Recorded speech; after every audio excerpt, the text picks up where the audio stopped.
மாவட்ட தலைவர் மட்டுமே மேடை ஏற வேண்டும்.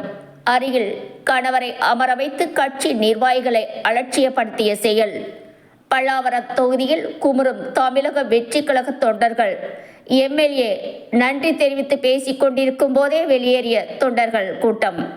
தமிழக சட்டமன்ற தேர்தலில் தமிழகம் முழுவதும் பல்வேறு தொகுதிகளில் தமிழக வெற்றி கழக மாவட்ட செயலாளர்கள் நிர்வாகிகள் வேட்பாளர்களாக நிறுத்தப்பட்டனர்.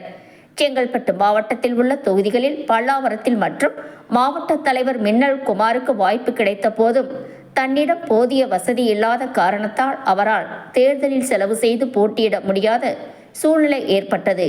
இந்த சூழ்நிலையை பயன்படுத்தி பல கோடி சொத்துகளுக்கு அதிபதியான தொழில் அதிபர் ஒருவரின் மனைவி காமாட்சி பல்லாவரம் தொகுதியில் தமிழக வெற்றி கழகம் சார்பில் போட்டியிட்டார்.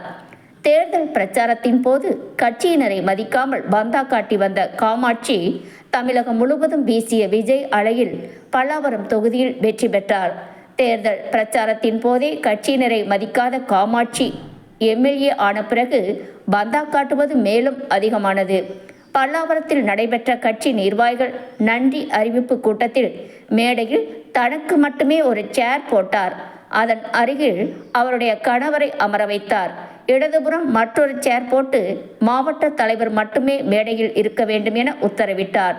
தேர்தலில் விசில் சின்னத்தை தெரு தெருவாக கொண்டு சென்ற கட்சி நிர்வாகிகள் யாரும் மேடைக்கு வரக்கூடாது, அவர்கள் மேடையில் அமரக்கூடாது என கூறியதால் தமிழக வெற்றி கழக தொண்டர்கள் கடும் அதிருப்தி அடைந்தனர்.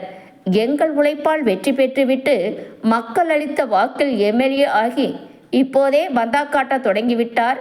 கட்சி நிர்வாகிகளுக்கே மரியாதை கொடுக்க தெரியவில்லை. பெரும் பணக்காரர் என்பதை தேர்தலில் வெற்றி பெற்ற பிறகு காண்பித்து விட்டார். இவரெல்லாம் அமைச்சரானால் மக்களுடைய நிலைமையை நினைத்து பார்க்க முடியாது என கூறிவிட்டு அங்கிருந்து கொஞ்சம் கொஞ்சமாக வெளியேறினர்.